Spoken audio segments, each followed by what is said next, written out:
Hi, everyone. So glad to see you here again. Sandra Stenography and Shorthand Dictation. I appreciate that. And it's a beautiful Saturday outside, but of course, I'm here. I've had friends offer me, want to ask me if I would want to go out with them, do something. I was like, no, I have work to do. So all I do is work and then double work. I work for my job and I work here for you guys. And believe me, of the two, this is the most enjoyable. So, you guys know I don't like waste a lot of time. So let's go ahead and get into this discussion today. Please leave your comments at bottom. I would love, love, love to hear them. Please like this video, and then we can have more discussions. If I see that people like this type of knowledge going back and forth, um, I think it's vital. And hit the bell for notifications so you'll know when I go live, and share this video with anyone that you would like to share it with. So today I am discussing court reporters versus audio recordings. Now, I'm sure, as most of you know, because you're knowledgeable in your field and about what's going on, there was a big debate. I believe this took place. Let me see if I can get a date for you guys. I believe this took place in the 80s, 82, 83. And it was, as I said, about, are audio recordings better and cheaper than court reporters, stenographers? And as you'll find out as this series goes, that's if you guys want me to continue this type of thing. Because it's all about you. This channel is all about you. It's not about me. It's about what you want to see. It's about what you want to hear. It's about what you want to discuss. And so, with that being said, um, let me know if you like this. So, do you think that audio recordings are cheaper? Of course you don't. You're a court reporter. Do you think um, that they accurately provide a transcript that is as accurate as possible? Or does the court reporter do that better? Do you think that this is something that will affect us as court reporters in the future? Not only just now, but in the future. Do you think eventually that it'll eventually take over? Because that's quite interesting. Now, what I ran across today was a study on that was done to see whether court reporters are better to have than audio recordings. And this is judges being involved in this. Like one of them is the Honorable Robert W. Castmeyer. Then we've got several judges being involved in this study. And when I first came across it, I was like, am I reading what I think I'm reading? Am I hearing what I think I'm hearing? Because a lot of this study casts court reporters in a bad light.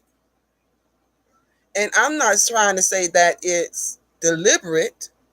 I'm not trying to say that they're biased in any way. I don't know. I haven't had time to read this whole report. But what I have come across so far, I don't like it. And I also want to say that they say negative things about the audio recordings as well. So I don't want to seem like I'm coming off with they're just hating on court reporters. This is not that. But what this is just to give you the facts. See, I like to give people the facts and give the people the truth and let them decide if how they feel about a certain subject. Because I don't want to lead you in any type of direction or any to sway you in any way at all. Just like a judge, I'm not here for that. But I am here to present to you what I have found. And I am here to provoke thought. Let's get talking. Because I could come on this channel and do video after video after video of dictation. And I know that helps. Trust me. You should see my court reporting bill when I finally graduated. But I think I also have a responsibility to dive deeper into certain subjects that may or may not affect us in the future. May or may not be affecting us now. But at the end of the day, I love doing dictation. Y'all already know jury charge is my favorite. How much I love it. But I bring it all to you. This is going to be stenography 360 degrees. I'm gonna bring you everything. I'm gonna bring you lit. I'm gonna bring you jury charge. I'm gonna bring you Q&A. I'm gonna bring you news if I can find any news. If whatever I can put on this channel that will make you a better court reporter in the future, that's what I'm gonna put on this channel, because that's what this channel is all about. And those who have been with me a long time, you know this. For those who don't, you know now. So I don't want to talk anymore, because I don't like to waste people's time. I know people don't have a lot of time, and I know how much time is important. So let me start off. You can write this with me, or you cannot. This is not an assignment. You don't have to do it. It's not mandatory. You can write with me. You can get your computer right now. Sit down. I'm not going to read this fast. I am going to read this at a steady pace, but it's not going to be fast, I don't think. And it'll probably be around 120, 140, because I really want people to be able to grasp what I'm really saying here. And it can be shocking. At least for me, it was shocking. So that's why I just want to go ahead and let y'all know it is shocking to hear some of this stuff. So what will we start off with? I'm on this page. So let me get to the page where it all pretty much starts. And just read to you what I see here. Let's go ahead and get started.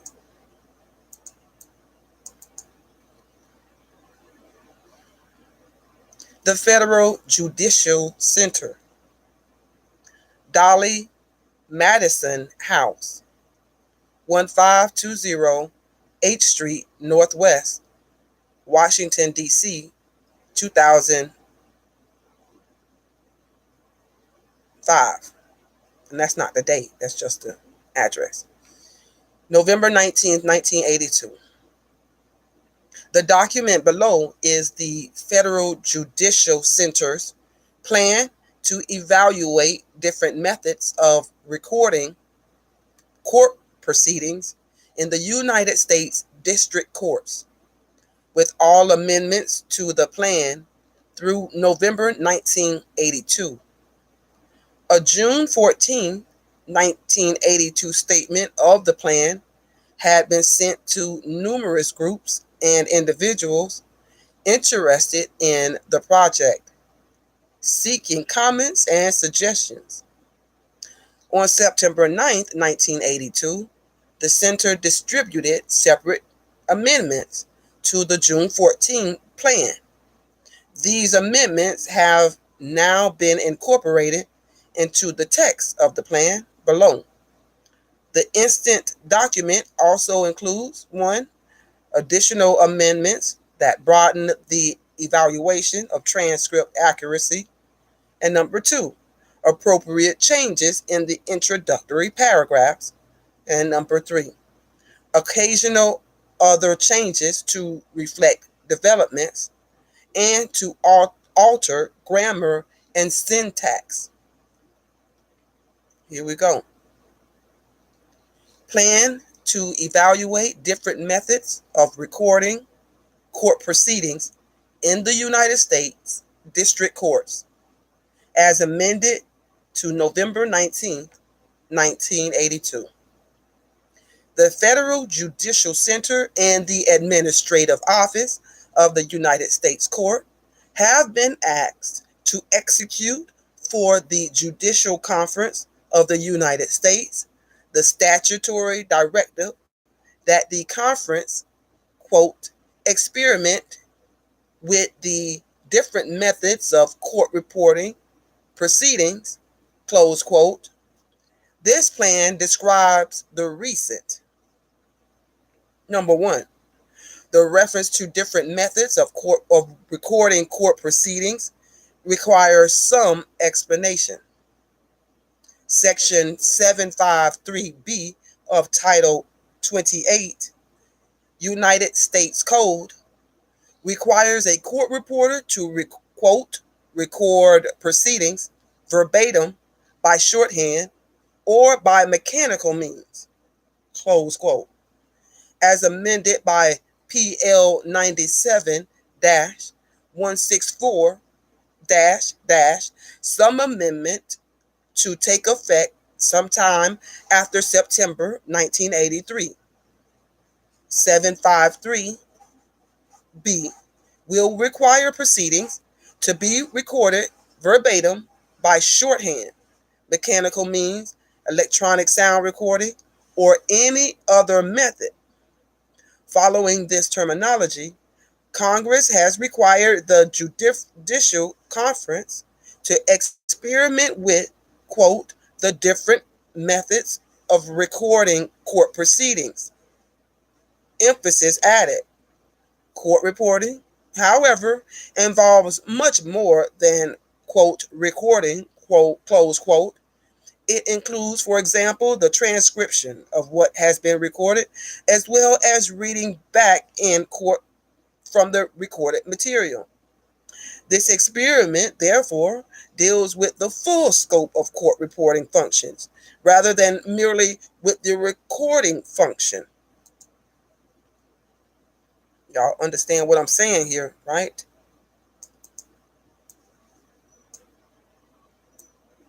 The project's design was coordinated through the Federal Judicial Center Administrative Office Joint Development Planning Committee, established several years ago, and including key administrative personnel from both agencies. The committee deals with all aspects of the work of the center and the administrative office that specifically require a level of cooperation. Leo Levin and William E. Foley, directors respectively of the center and the administrative office, approved the basic project scope and design. So whenever they're saying the center, they're talking about the center who is providing the audio recordings. Now,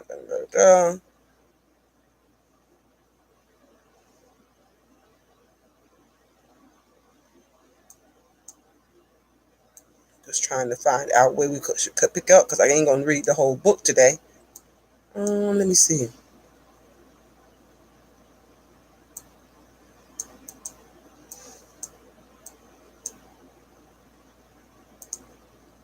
There's something else I want to tell you guys.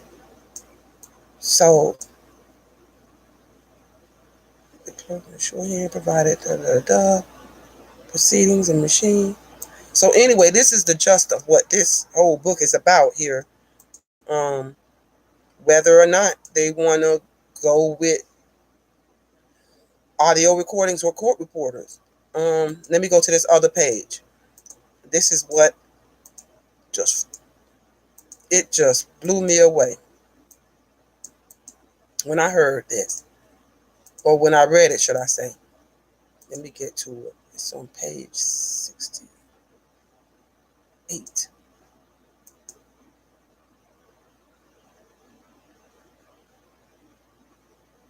Now, here, check this out. And this is how they get these audio operators. That's what they're called, to replace court reporters. And this is their job duty. The deputy clerk's audio operators. A. The director of the administrative office will, 1. Authorize the appointment of deputy clerks who shall serve as audio operators in addition to the performance of other duties. In other words, this person is not going to be certified. This person is not going to have to go to school. There's no schooling for this. And they're going to have other duties as well. And the court reporter's only duty is to come there and get the record. Number 2, issue an audio operator's manual. Well, here's a manual. Go to work quickly. Go home, study this manual, come back. You can just start your audio recordings the next day. How about that? No special training is required. Number 3, maintain a list of persons or firms having demonstrated an ability to provide quality transcription services on a timely basis. The director will make the list available to clerks of court and districts electing to use electronic sound recording equipment together with the prices quoted. Oh, well, the recording is over. Let me just get this tape in here, and then I'm just going to pop it here in a bag, and I'm going to mail it off to someone, or someone from an agency is going to come get it. They're going to type it up, and bam, there's your record. Have fun with that. Then we have the audio operator shall, number 1, attach an official certificate to the audio recording of the proceeding. Well, how does he? Just slap something on a paper bag and let's keep it moving. Number 2, maintain a log of the proceedings to be retained as an aid to the transcription of the record. You mean same thing as a court reporter does? And that's it. That's it. Pretty much. That's it. And number 5, they got one more responsibility. Responsibilities of the clerk of court. The clerk of court is responsible for the efficient and effective functioning of electronic sound recording. These responsibilities include, they're going to go ahead and drag some of the other people that's already in the court to get them to do a job that someone else is already doing. Let's see what they have to do. They have to supervise the audio operators, preserve the audio records according to the records disposition schedules established by law or the judicial conference. Number C, assigning operators to judges or other judicial officers as needed. D, cross-train personnel so that operators are available as needed, because all they got to do is push a button. They should be playing, it's not it's easy to go in there, let's just click and go on. So you have plenty of time to be available for other things. Producing audio, letter E, reproducing audio recordings and making them available as required by law at the rates prescribed by the judicial conference. Bam. F, establish a system for listening to the audio recordings in the courthouse. They're going to be right there in the courthouse listening to these audio. And this is the record. G, arranging for the transcription of the record. Somebody got to transcribe it. Or such parts thereof as may be requested by the court or a party. And then the rest is about sending the audio recording and the copy of the log to the transcription service, and then receiving the deposits from parties ordering transcripts other than in the United States in an amount sufficient to cover the estimated cost of transcription, and depositing these funds in the deposit fund account. Bam, bam, thank you, ma'am. Lord have mercy. And that's not even the bad part. Wait, let me get to page 60, which is why I decided to do this video. Wait a minute. Is it 60? Go 67. 67. Go back. Is it 60? No, it's 68. 67 right here.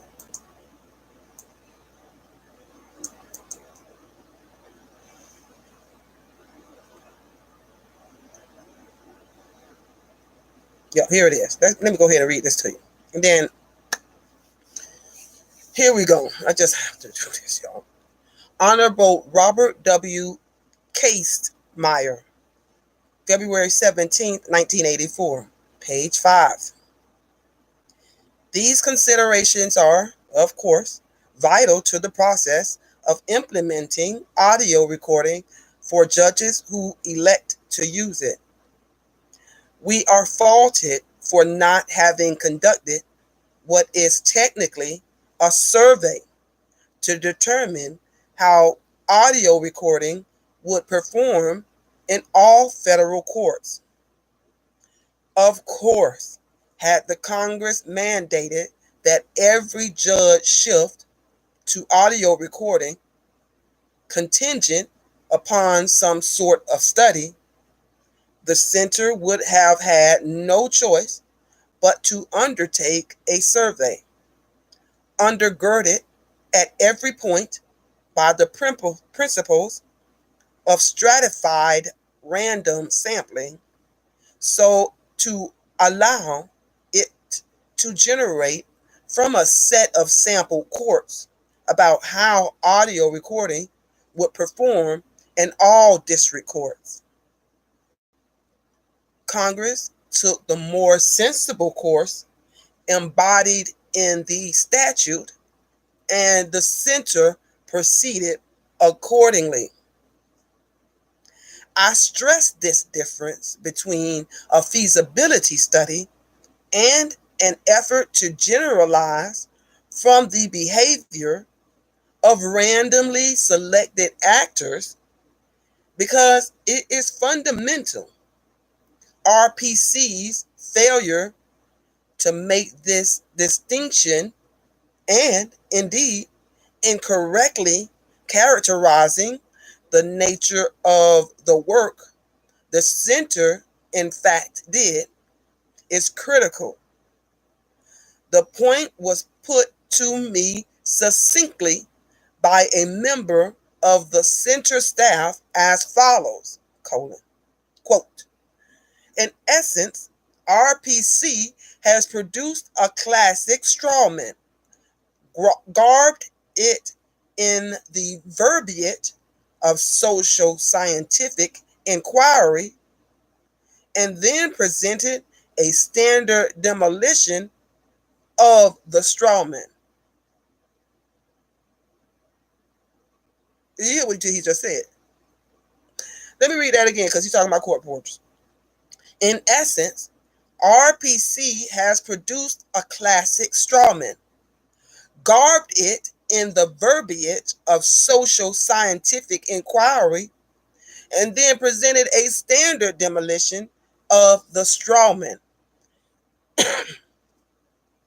He ain't finished.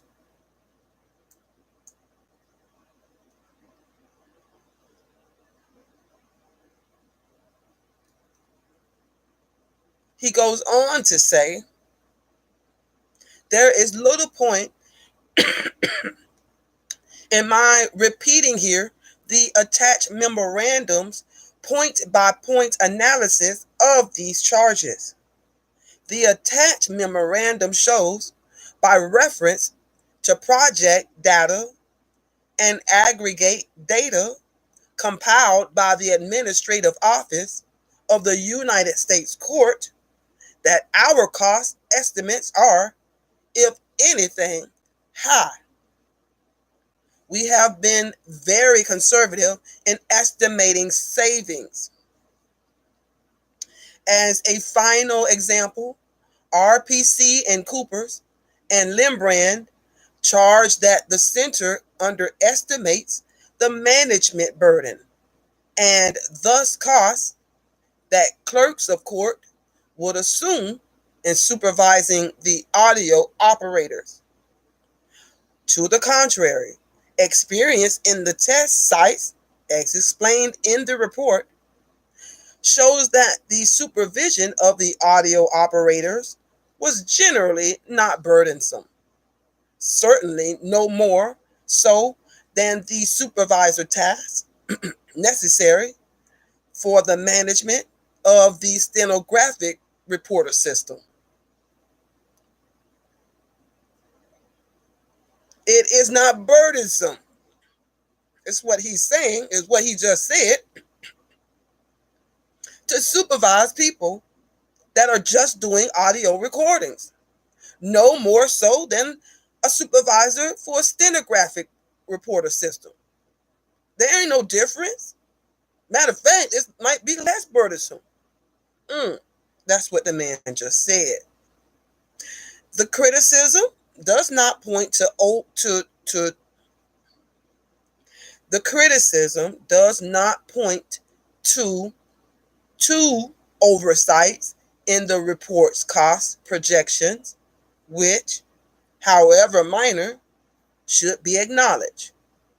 Training costs and the possible impact of changes in the value of money. The attached memorandum treats both of these matters and demonstrates that they have only minimal impact on our cost projections.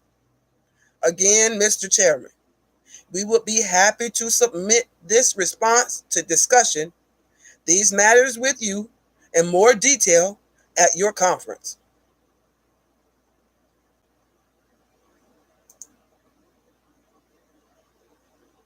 And I might just leave it there. And he's not the only one in this book that has said that, talking about being cost effective. And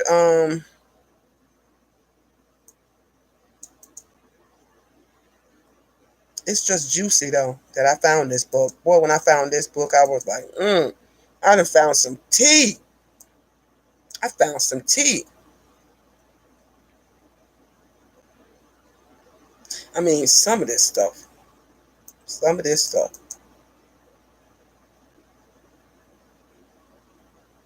Here it says, because in order for them to implement this right, they have to have transcription people, because the people that run the audio don't know how to transcribe anything. So they still need transcription services. Here it says, if there are some transcription companies offering poor services, the center is not obliged to include them or risk including them by placing them in a population from which they might be chosen in a blind selection process. That means, and they have every right to do that. You're not a good, if your transcription service is offering poor services, trust me, they will find a way not to pick your name.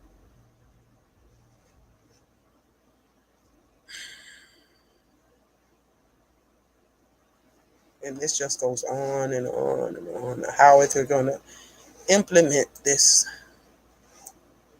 And I will be bringing you guys more of this. But I just wanted to does this not enrage you? It enrages me. It just enrages me to think that I spent so much money on a profession, $81,000. Let's not even talk about it. And y'all have the nerve to try to replace me with an audio recording? How do court reporters pay back their debts if you're going to take away their jobs? And then you wonder why you have all these people in the United States that's not paying their student loans. Maybe y'all phasing their jobs out. Maybe they're not making as much money as they used to. Maybe they sometimes these attorneys don't want to order a transcript. Matter of fact, I heard recently about one court reporter who went to work, and the lawyer starts setting up his own video audio recording equipment. Where they do that at? So he don't have to order A transcript. My God, what are we coming to? It's like the Wild Wild West.